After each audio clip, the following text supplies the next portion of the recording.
Então vamos arrancar.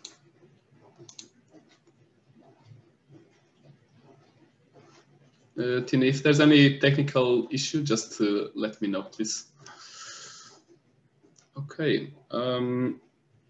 Bom dia a todos. O meu nome é Luís Osório. Vou apresentar o webinar de hoje no contexto do Programa de Valorização da Fileira dos Vinhos da região de Centro.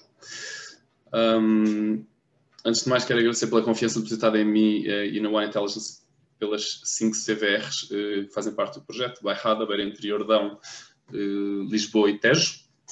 E só para que saibam, a minha colega Tina vai estar no background a dar suporte técnico caso alguma coisa corra mal do nosso ponto de vista, ok?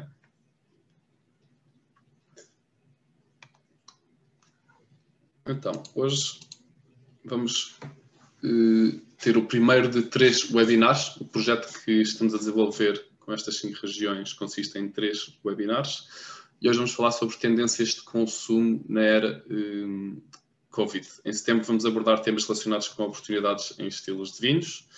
E em novembro, para finalizar, vamos falar sobre a atratividade de mercados. Antes de começar, permitam-me contar um pouco a história da Wine Intelligence e falar de quem somos. A Wine Intelligence começa em 2002 no Reino Unido para dar resposta a uma necessidade que havia no mercado de falta de informação de consumidor, ou seja, informação de inquérito a consumidor. O que é que está dentro da cabeça dos consumidores, que é uma informação muito diferente de informação volumétrica, por exemplo, de Nielsen. Uma não é melhor do que outra. É muito importante trabalhar com esses 2 tipos de informação. Uma para compreender melhor marcas, outra para compreender melhor distribuição, comércio. A Wine Intelligence centra-se mais, ou é mais conhecida pela parte de informação de consumidor, ok? Ao longo dos anos fomos expandindo a operação, fomos fazendo projetos em mais territórios e em 2020 abrimos o escritório em Portugal com mudança para Portugal. Eu estou permanentemente em Portugal neste momento. O escritório ainda não é físico, é virtual, como podem ver no background. Mas a ideia é termos um pequeno escritório em Lisboa, logo que a situação o permita. Também para vos dar as novidades, em 2021 fomos adquiridos, estamos em processo de merge com o IWSR, que é uma empresa um pouco maior do que o Wine Intelligence, uma referência à parte de informação mais volumétrica que falava ainda agora. E que vem complementar as nossas operações e vem-nos dar um pouco mais reach geográfico e também vai enriquecer um pouco os nossos projetos com outros tipos de informação. Nós trabalhamos essencialmente em 3 áreas: research, relatórios e consultoria. Se calhar somos mais conhecidos da parte de research e estamos divididos em 2 grandes áreas: research de trade e research de consumidor. Na parte de trade, o que eu quero dizer é nós fazemos entrevistas e inquéritos junto de especialistas de vinho, profissionais do vinho, sejam sommeliers, sejam produtores, sejam distribuidores. Ao longo destes anos todos, a Wine Intelligence juntou uma lista de contactos muito grande, muito extensa, e damos uso a essa lista de contactos através de projetos de research. Na parte de consumidores, se calhar é aquilo que somos mais conhecidos, temos esta plataforma que se chama ViniTrack. E o que é o ViniTrack? É um inquérito que de forma regular vai recolher informação de consumidores à volta do mundo, em vários países, incluindo Portugal. Neste momento, o ViniTrack é representativo de 647 milhões de consumidores de vinho.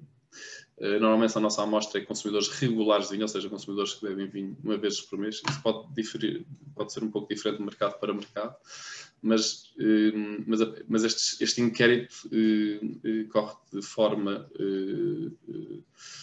regular em 34 mercados. E dentro desse inquérito temos uma série de perguntas que perguntamos sempre as mesmas, e depois também temos espaço para acrescentar perguntas para os nossos clientes, como por exemplo fazer testes de imagem, testes de publicidade, por aí fora. Chega do Wine Intelligence, vamos ao que interessa. o desafio para hoje era tentar compreender um pouco as tendências neste novo mundo de Covid-19, da era Covid-19. Então eu dividi isto aqui em 5 tendências, mais ou menos aprendizagens que o último ano nos deu sobre a situação e sobre como os consumidores se comportaram. Portanto, como é que a pandemia afetou a nossa relação com o vinho enquanto consumidores e enquanto profissionais também? O que é que podemos aprender, o que é que aprendemos e o que é que podemos trazer também para o futuro, mas também quais é que são os riscos e quais é que são as oportunidades, ok? Então a primeira aprendizagem mais positiva é quando a vida fica um pouco mais difícil, pequenos luxos importam e o vinho parece ter sido um desses pequenos luxos. Eu vou explicar porquê. O que é que nós temos aqui? Antes de mais, estas setinhas, a vermelha e a azul, o que é que isto quer dizer? Quer dizer que estes números são significativos do ponto de vista... A diferença entre estes números é significativa do ponto de vista estatístico, ou seja, para um intervalo de confiança de 95%, dada a margem de erro da amostra, que existe. A margem de erro existe sempre, mas controla-se. O que é que nós podemos dizer? Que estes valores, que 10.3 é significativamente maior do que 9.4, ok? E que 9.4 é significativamente menor que 11. Portanto, o que é que nós temos aqui? Temos o número de ocasiões que os consumidores nos dizem consumir vinho nesta ocasião em específico, informalmente a uma refeição. E em 2017 diziam que era 11 vezes, em 2019 diziam que era 9.4 em média. Portanto, havia aqui uma tendência de mais longo prazo. A tendência de longo prazo era uma queda na quantidade de vinho consumido por consumidor. Bem, sei que números diferentes contam histórias diferentes. Portugal é o maior consumidor per capita do mundo e este número tem vindo a aumentar. Mas não nos podemos esquecer que esses números incluem turistas. Quando nós falamos em vinho, em consumo per capita, estamos a também incluir todo o vinho que é consumido em Portugal. Por isso, esse valor inclui aquele consumo que é feito por turistas. Mas que depois, no consumo per capita, como é dividido pela população total, os números são um bocadinho errados, ok? Há aí uma margem de erro muito grande, por isso tem que ter sempre muita cautela e ter atenção a diferentes números e a diferentes fontes e compreender o erro compreender o erro no research é saber compreender o mercado. Portanto, quando perguntamos aos consumidores nos nossos inquéritos qual é a sua frequência de consumo, de facto, esta vinha a diminuir. A razão principal tem a ver com uma tendência maior de moderação, de que já iremos falar. O lockdown, a pandemia, de certa forma, foi um momento de contratendência. Então, em 2020, parece que os consumidores voltaram a consumir mais nesta ocasião. E vamos tentar explicar porque de uma forma um bocado abstrata. O que é que nós temos aqui? Temos uma matriz de ocasiões versus categorias. E vamos dividir as ocasiões entre mais informal e mais formal. E vamos começar com ocasiões mais privadas, mais pessoais, ok? Nestas ocasiões nós acreditamos que o vinho é bastante forte. E o que é que nós estamos a falar daqui? Uma ocasião formal, mais privada, é o quê? É o jantar romântico, é o jantar de negócios, é o jantar com um amigo especial. Portanto, vai ser algo mais íntimo, mas em ambiente mais formal. O que é uma ocasião privada e informal? Como nós estamos aqui com uma refeição informal em casa com a família, com um amigo, por aí fora. Nestas ocasiões o vinho é muito forte, ok? O vinho, e de certa forma os spirits é muito forte. Aqui quando nós falamos em spirits, cá estamos a falar do whisky a seguir ao jantar. Por exemplo, a minha avó bebe 2 copinhos de aguardente todos os dias a seguir ao jantar. Portanto, é desse tipo de ocasiões que estamos a falar, ok? Em casa, com poucas pessoas. Quando passamos mais para as ocasiões mais sociais, aqui o álcool é muito relevante. Okay? O álcool é um driver de socialização. Portanto, aqui todas as categorias, de certa forma, são relevantes. Desde o vinho aos spirits, mas também as cervejas, as cidras, e aqui nós temos as RTDs, que eu queria falar um pouco mais daqui a pouco, que são as ready to drink, que agora está muito na moda. Pronto, e aqui estamos a falar de jantares de amigos, estamos a falar, enfim, de todas as ocasiões com pessoas, ok?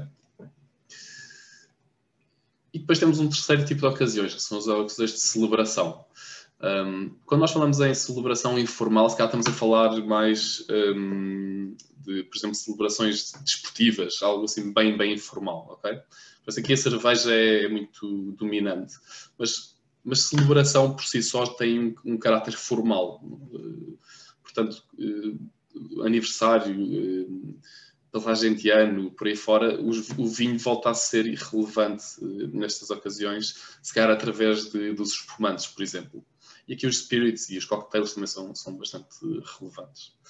Portanto, isto é um bocado abstrato, mas vamos acreditar que isto é tudo verdade. O que é que aconteceu no lockdown?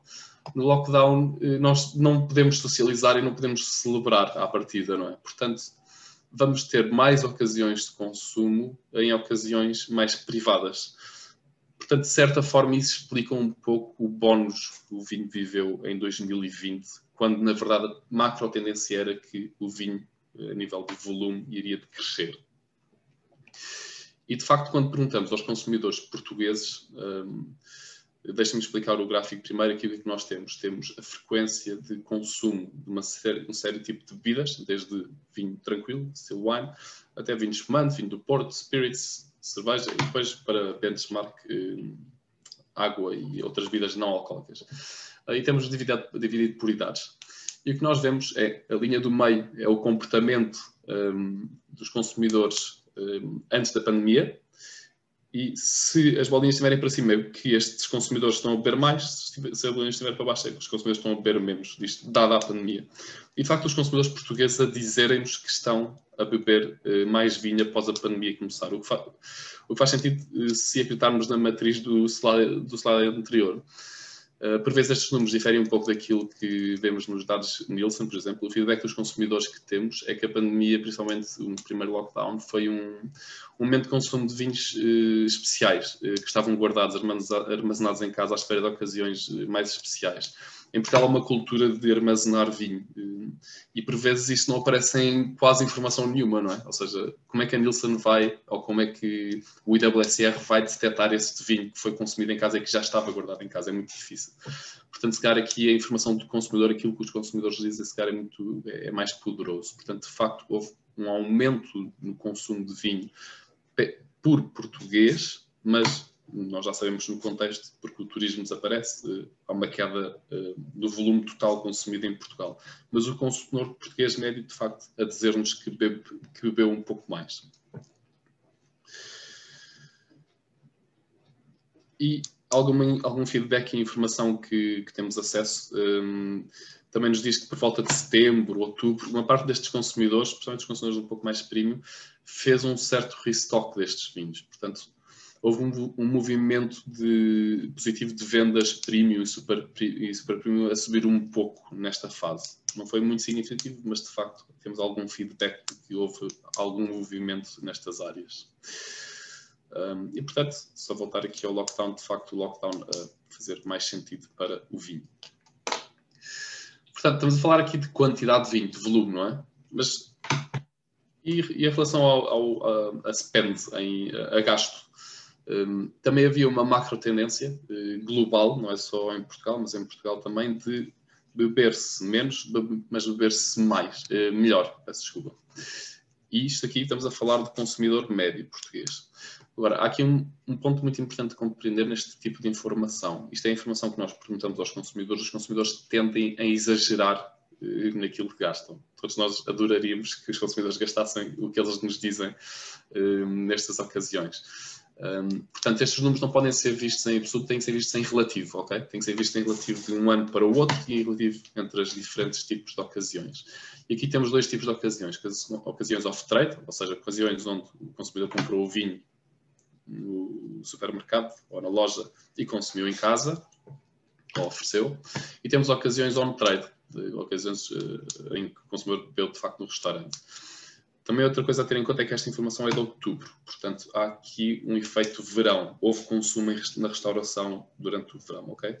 Tem que ter sempre em atenção estas pequenas nuances, porque é fundamental em research, pode mudar muito a maneira como vemos as coisas. Mas o que é mais relevante nisto tudo? É que, de facto, a pandemia parece não ter interrompido esse processo de premiumização. Portanto, os consumidores beberem um bocadinho mais em casa e beber um bocadinho melhor em casa.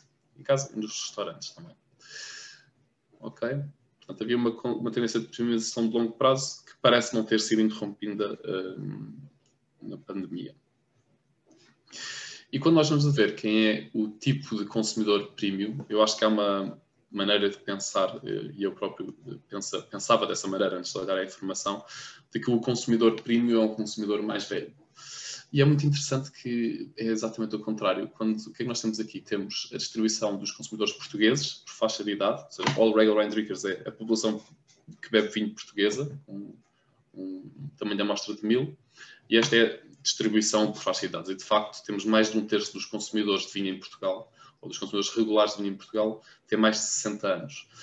Mas, e aqui outra vez a significância estatística, este número é significativamente menor nos 60 plus, quando falamos de premium drinkers. Aqui temos os 14% dos consumidores que dizem que consomem mais. Fazemos umas médias e estes são os consumidores que dizem que não é consomem mais, peço desculpa, que dizem que gastam mais no vinho. Portanto, os 14% dos consumidores que gastam mais em vinho têm uma média de idades menor do que os consumidores regulares de vinho. Portanto, são consumidores, tipicamente, aqui temos, enfim, uma distribuição muito grande, mas que tem uma distribuição muito uniforme a partir dos 30 anos, não é? Que é muito interessante. A segunda tendência, ou a segunda aprendizagem, e acho que toda a gente provavelmente está bem familiarizada com este ponto, é a importância que as marcas tiveram durante a pandemia. Eu não quero parecer injusto, e estou bem ciente de que daquilo que muitos de vocês passaram, principalmente produtores mais pequenos. Foi um momento difícil para muitos produtores e continua a ser, mas principalmente para produtores pequenos. E porquê? De maneira muito abstrata, outra vez, se compararmos as maiores marcas com as marcas mais pequenas, e Portugal nós sabemos que é um mundo com uma long tail muito grande de produtores pequenos, há aqui uma razão de distribuição muito importante de se compreender. Marcas grandes têm mais listings na grande distribuição e marcas pequenas têm menos. É normal, porque as marcas grandes têm algum poder comercial um pouco maior, e sabemos que em Portugal a força que 2, 3 retalhistas têm. Por consequência, as marcas pequenas têm uma dependência maior do on-trade, que em parte fecha durante 2020. E da mesma forma tem uma dependência maior daquilo que se chama um cellar door, ou seja, vendas à porta, vendas na adega, que também em parte fecha em 2020. Portanto, as marcas grandes a beneficiarem primeiro pela natureza da sua distribuição, ok? Muito resumidamente.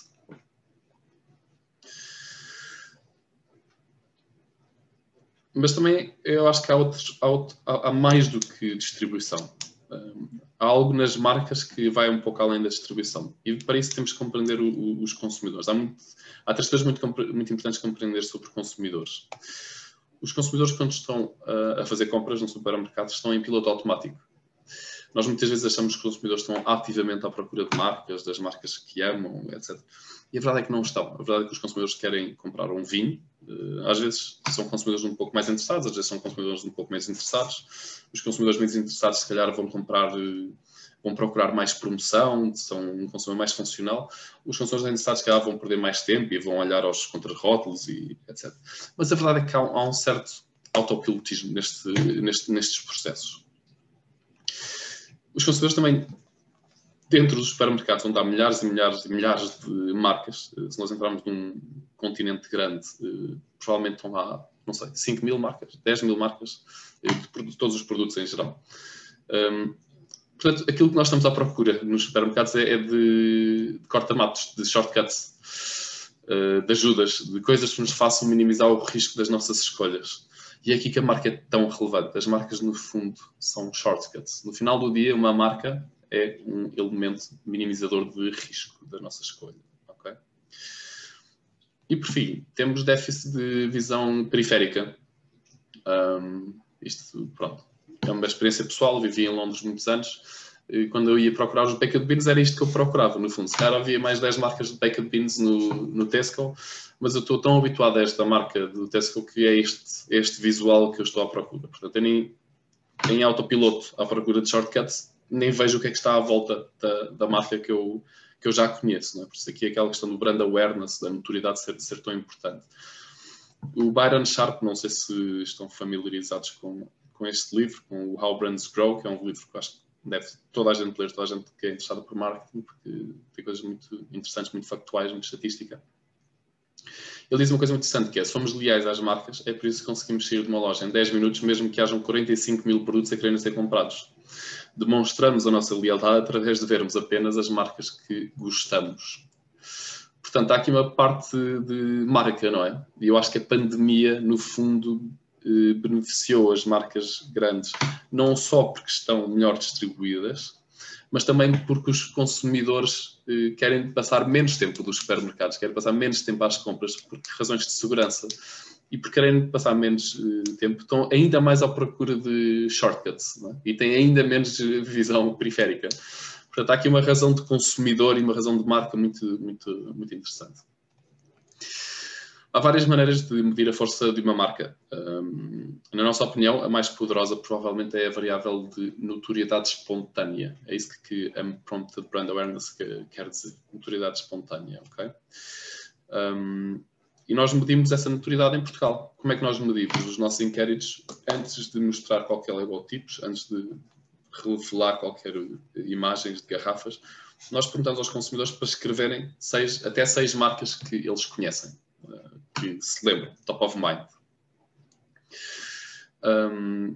E estes são os resultados. Temos aqui as 60 marcas que os consumidores dizem mais conhecer. E há aqui 3 tipos de marcas, se nós repararmos bem, com olhos de ver. Temos marcas muito antigas, marcas muito estabelecidas, tradicionais, Periquita, Dona Ermelinda, Montevelho. Depois temos marcas que na verdade não são bem marcas, são ou regiões, ou estilos de vinho, ou até castas, Alvarinho, Dão, Douro, Alentejo, Lambrusco. Muito interessante como o Lambrusco aparece, é assim, o único elemento estrangeiro que aparece aqui no top 60. Mas aqui temos Dão, por exemplo, que é uma das 5 regiões deste projeto. Dão, de facto, na cabeça dos consumidores é uma marca. E nós temos que compreender muito bem isso. Marcas existem na cabeça dos consumidores. Portanto, aquilo que os consumidores dizem como top of mind, no fundo, são as marcas. E temos outro tipo de marcas. Temos marcas que são novas. Portanto, vimos marcas antigas, marcas que na verdade não são marcas, e temos marcas mais recentes. E há aqui estes 4 case studies muito interessantes, que é o Pava Figos, o Trinca-Botas, Mula Velha e Guarda-Rios, que eu até trouxe para aqui a imagem das garrafas. E é muito interessante, há coisas em comum nestas garrafas, não é? Eu não queria perder-me no facto de cada uma ter um animal, eu queria mais perder-me no facto de cada um ter um elemento distintivo. Portanto, coincidentemente, esse elemento é um animal. Eu não estou a dizer que as pessoas devem ter todas um animal no rótulo, mas de facto são marcas que têm aí alguma coisa de distintiva. E deixem-me introduzir estes 2 conceitos de personalidade versus centralidade.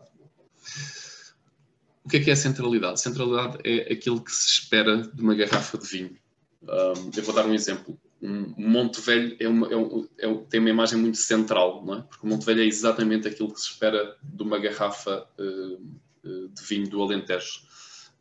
As marcas mais tradicionais portuguesas são muito centrais nos elementos visuais que têm, porque são exatamente aquilo que se espera de uma garrafa. Temos as quintas, temos as herdades, temos por aí fora. Em França também é muito típico estes elementos centrais, não é? dos vinhos, os chateaus, etc. E depois temos brand personality. E a brand personality são os elementos que, tendo em conta que é vinho, torna a imagem um pouco diferente. E a verdade é que estas garrafas, estas imagens, vê-se, ou seja, nós estamos no vinho ainda, ou seja, não estamos a falar de um vinho com grafite em que uma pessoa já não sabe, ou um vinho, ou aquele blue wine, por exemplo, a pessoa já não sabe bem se é vinho ou não. Ou seja, claramente estas 4 marcas são vinho. Mas têm a sua personalidade também. Portanto, são marcas que conseguiram esse equilíbrio. E parece que as marcas de sucesso recentes em Portugal parece que têm sempre este equilíbrio. Conseguiram não ser mais do mesmo. Ok? E uma das minhas marcas favoritas, e vai ser para sempre uma das minhas marcas favoritas, é o Cacilheiro del Diablo, que toda a gente conhece. Em todos os workshops falo do Cacilheiro del Diablo. Mas é muito tipo porque eu acho que o Cacilheiro del Diablo, ao longo do tempo, foi-se adaptando. E eu acho que é importante as marcas irem se adaptando. Mas, por exemplo, o Mateus fez um repackaging muito interessante, não perdendo aquilo que é essencial no Mateus, mas adaptou-se às novas gerações, etc. Acho que é um exemplo muito interessante de adaptação de imagem aos novos tempos. Portanto, aquilo que nós vemos é o Cacilheiro del Diablo ao longo do tempo. Mas vemos também que o Cacilheiro del Diablo nunca perdeu estes dois elementos. É muito vinho, temos os elementos centrais à categoria dos vinhos, aquilo que se espera de um vinho, mas também é muito distinto. Nunca perderam aquilo que os torna distintos, o diabo, as cores, o lettering, etc, etc, etc. Portanto, há aqui algo de distinto, de personalidade. Esta marca tem muita personalidade, ok? E mais recentemente lançaram o Cacilheiro del Diablo Tempranillo, que já não é sequer feito no Chile. Ou seja, a marca é ir além da sua origem, que é muito interessante. Portanto, a marca é tão forte que sai da sua origem. Não é o primeiro caso, não vai ser o último. Não sabemos que resultados é que teve. Não temos essa informação ainda porque é um projeto muito recente. Mas de facto, muito interessante o trabalho que a Conceituor está a fazer nesse sentido.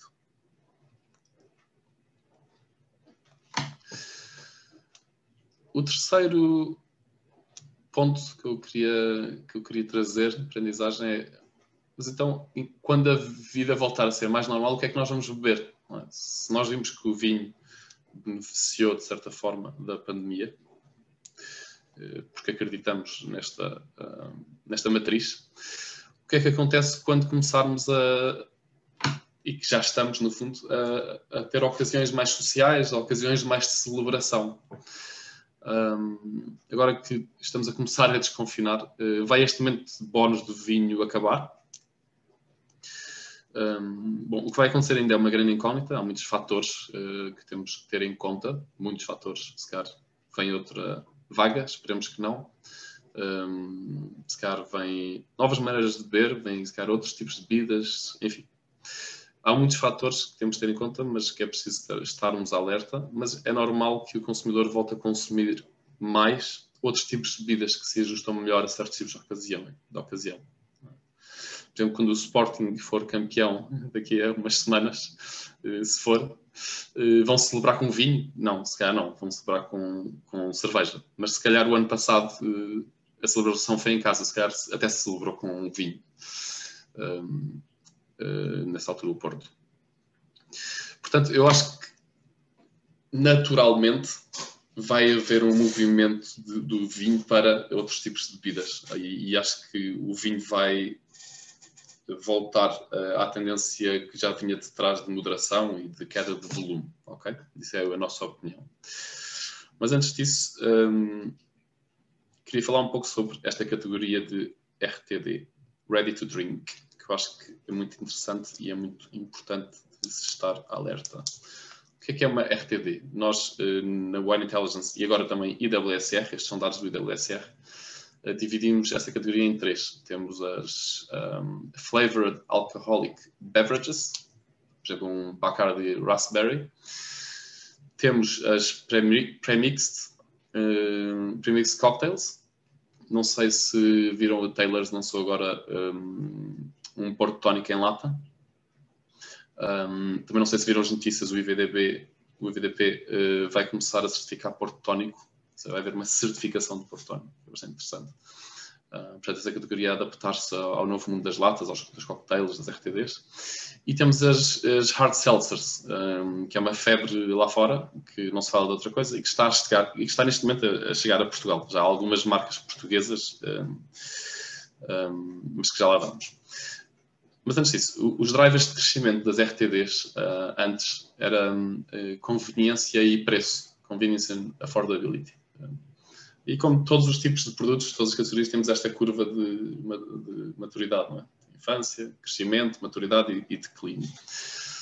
O que as RTDs estão a fazer, e muito bem, é um reposicionamento do ponto de vista de atributos que são comunicados e ir de conveniência e preço para saúde e sustentabilidade.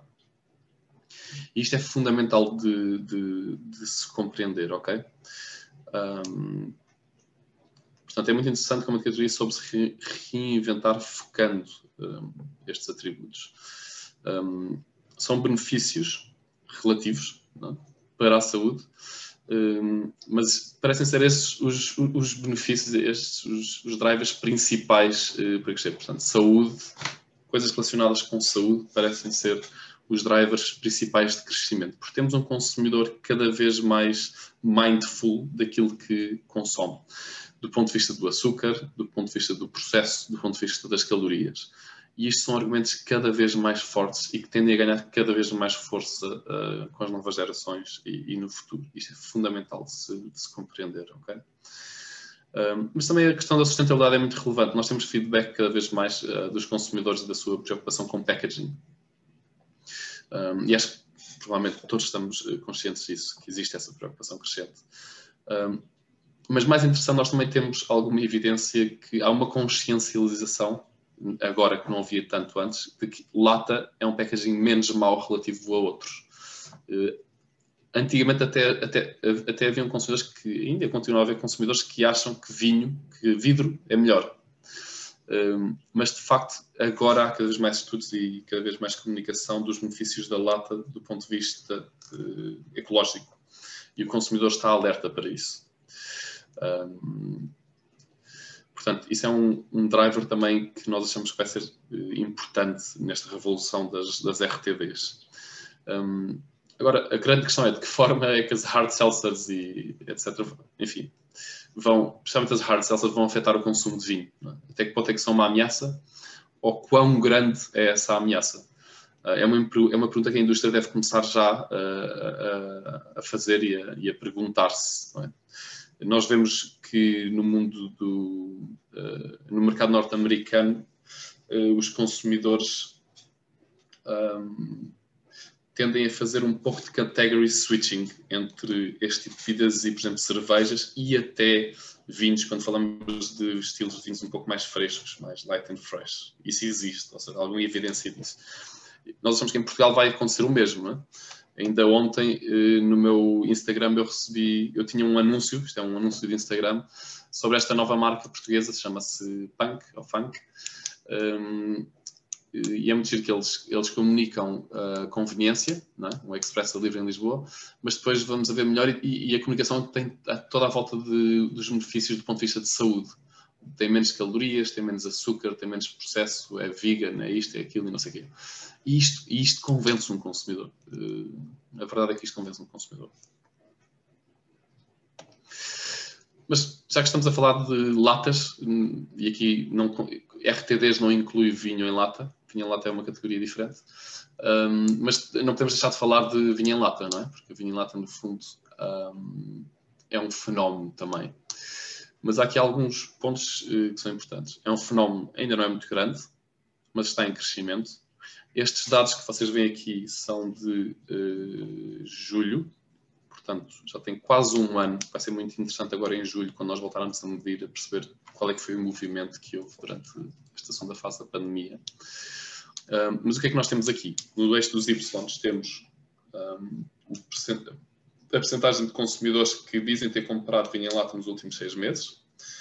No eixo dos X temos a percentagem de consumidores que considera comprar lata no futuro.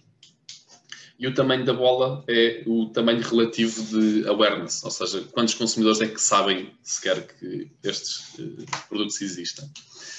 Portanto, vemos que em uma série de países, e depois temos do transparente ao não transparente, a evolução de 2017 para 2020, ok?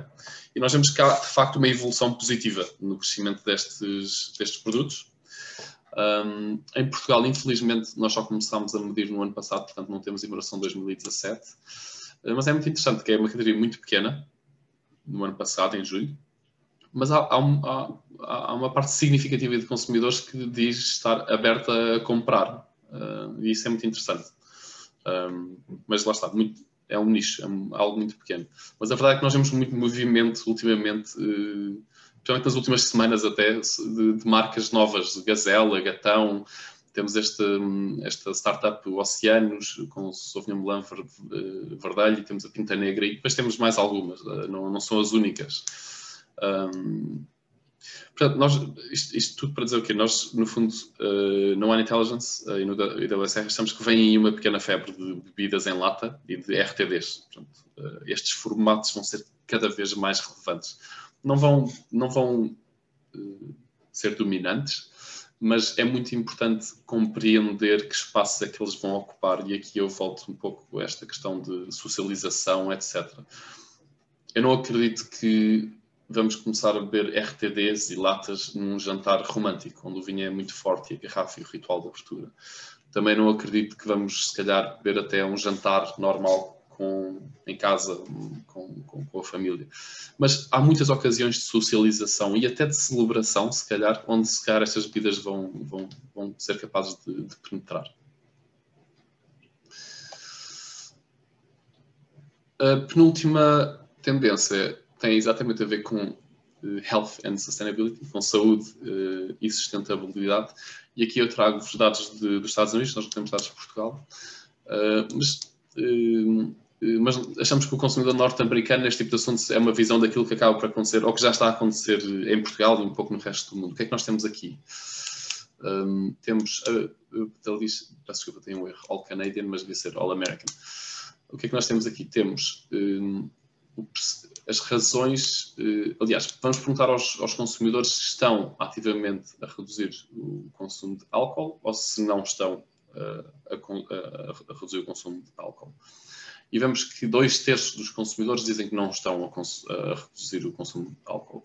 Mas se calhar 1/3 é muito, não é? Se calhar 1/3 dos consumidores dizerem-nos que estão a reduzir o consumo de álcool é bastante relevante e bastante impactante e de certa forma, quando nós olhamos aqui estes números, mais do ponto de vista de faixas etárias, estes números são mais significativos quando falamos em idade. Portanto, nós temos menos consumidores entre os 19 e os 34 anos a dizer que não estão a reduzir o consumo de álcool. Okay? E quando olhamos às razões, ou como é que estão a reduzir o consumo de álcool, temos aqui 4 opções. A primeira é reduzir a beber em menos ocasiões. A segunda é reduzir através de alternativas com menos álcool, bebidas com menos álcool. A terceira é através de bebidas sem álcool, não álcool. E a quarta é, por exemplo, substituindo por produtos de cannabis. E é muito interessante esta questão do lower alcohol options, ou seja, temos aqui um grupo significativo de consumidores jovens a dizer que estão ativamente a reduzir o consumo de álcool através de bebidas com menos teor alcoólico. E as RTDs, no fundo, inserem-se um pouco aqui, ok?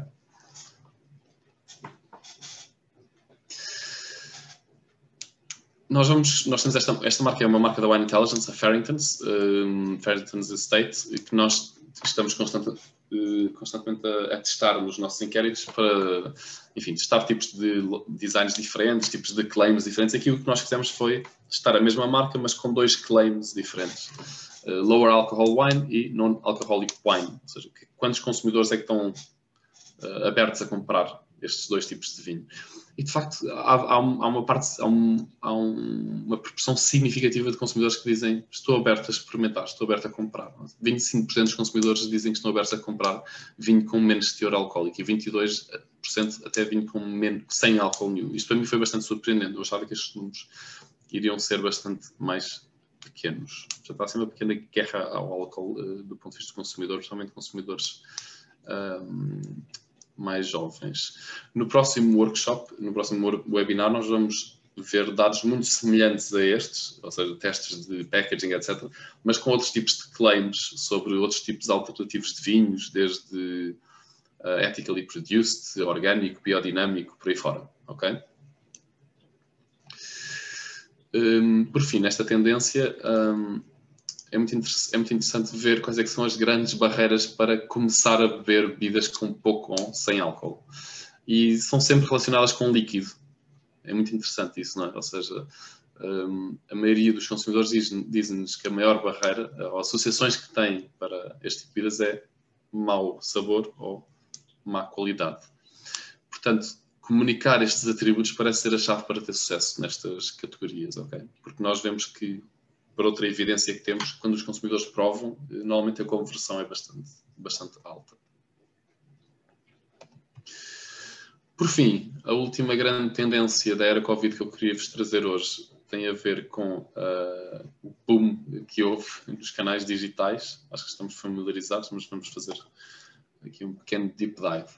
Infelizmente não tenho informação para Portugal também, mas tenho informação global e o padrão em Portugal é muito semelhante. Primeiro vamos falar deste canal enquanto canal de vendas, ok? Porque o digital há dois tipos de canais, há vendas e há comunicação. São duas lógicas muito diferentes. Durante a pandemia, os consumidores procuraram conveniência e segurança. Portanto, este foi um momento de aceleração deste canal à volta do mundo. Como é que este gráfico funciona? Onde nós temos o no change, antes disso, estas percentagens dizem respeito a consumidores que já compram vinho online, ok?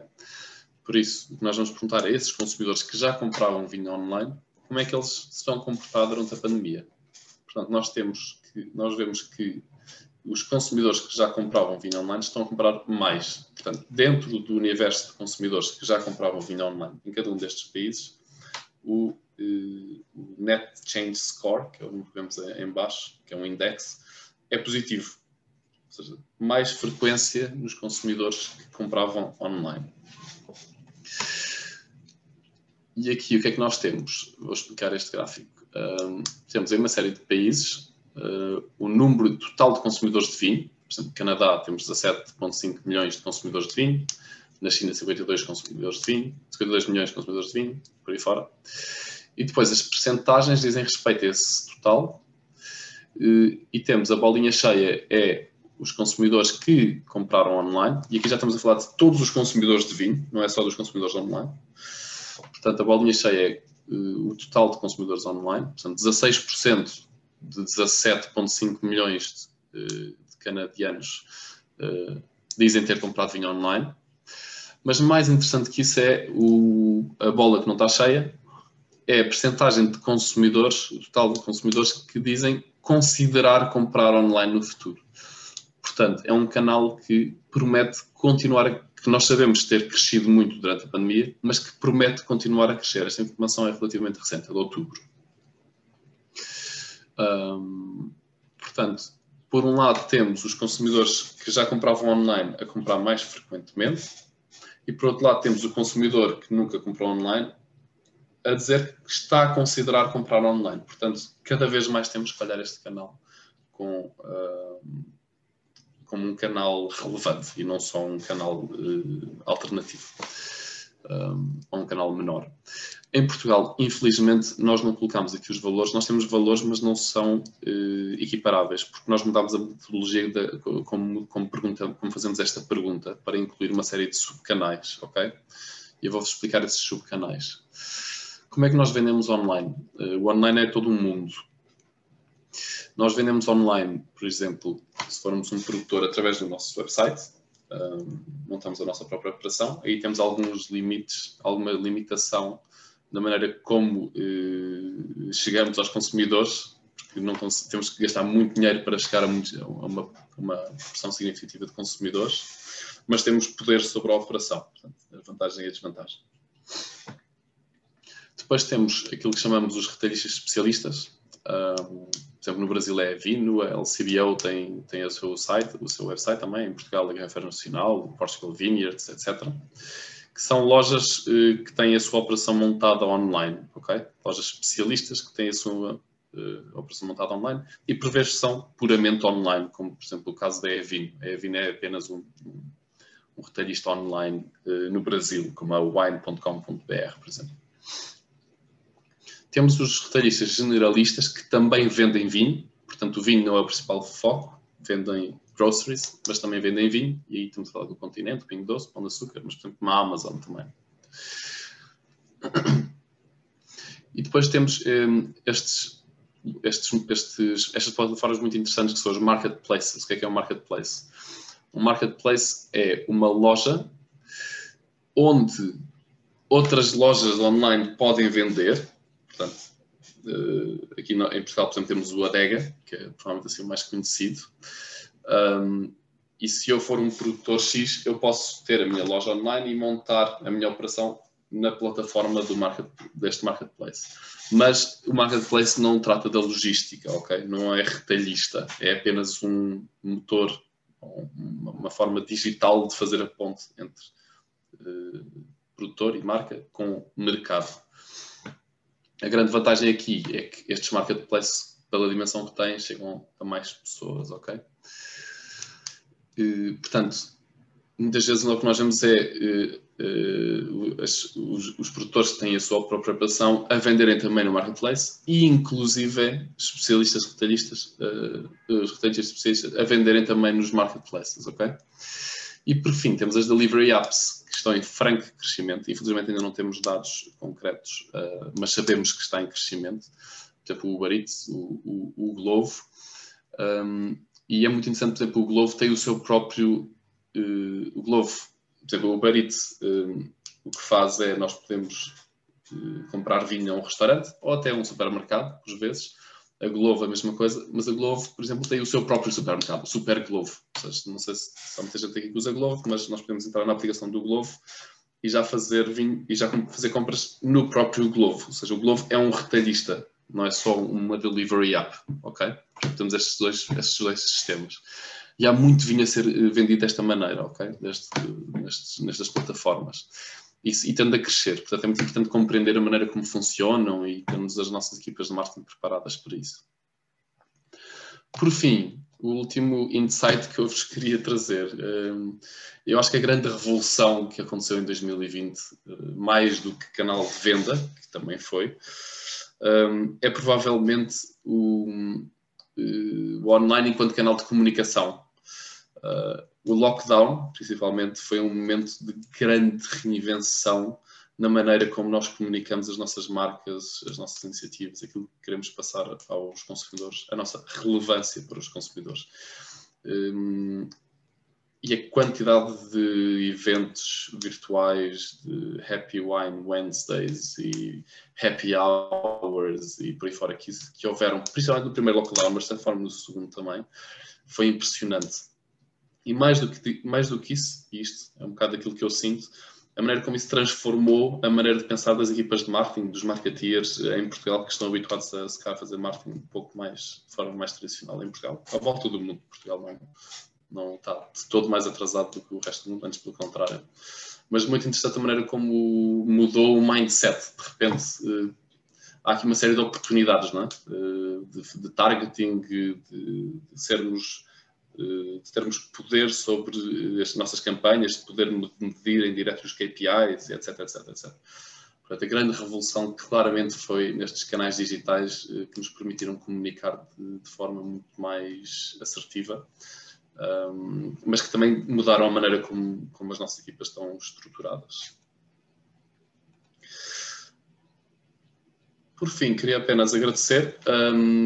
Falámos de 5 tendências, 5 aprendizagens. Começámos com esta questão, quando a vida se torna difícil, pequenos luxos importam. Falámos do pequeno crescimento que o vinho teve e da importância que as marcas tiveram nesse processo, e se calhar até de forma um pouco injusta para os pequenos produtores, porque houve de facto uma polarização entre grande e pequeno.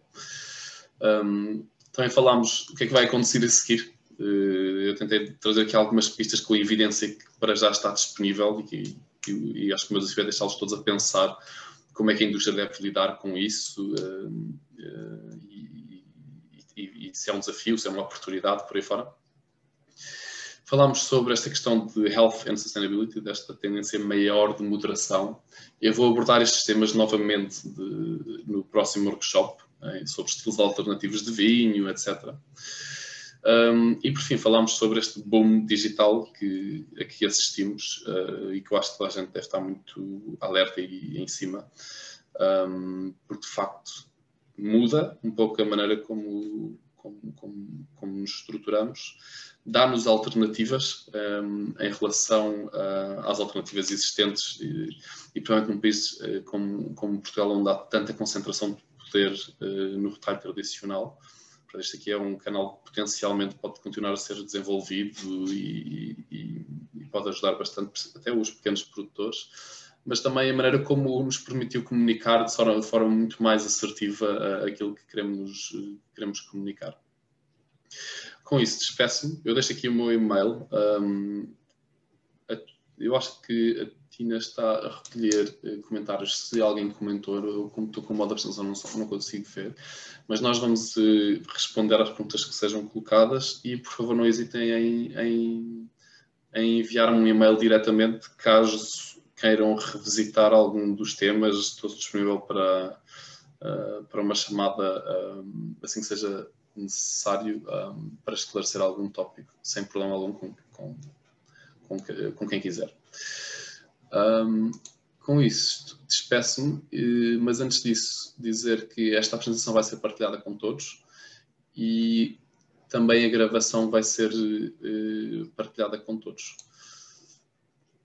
Muito obrigado e até à próxima. O próximo será em setembro, a data a definir, mas vou coordenar com os TDRs e vamos combinar uma data certa. Obrigado e até breve.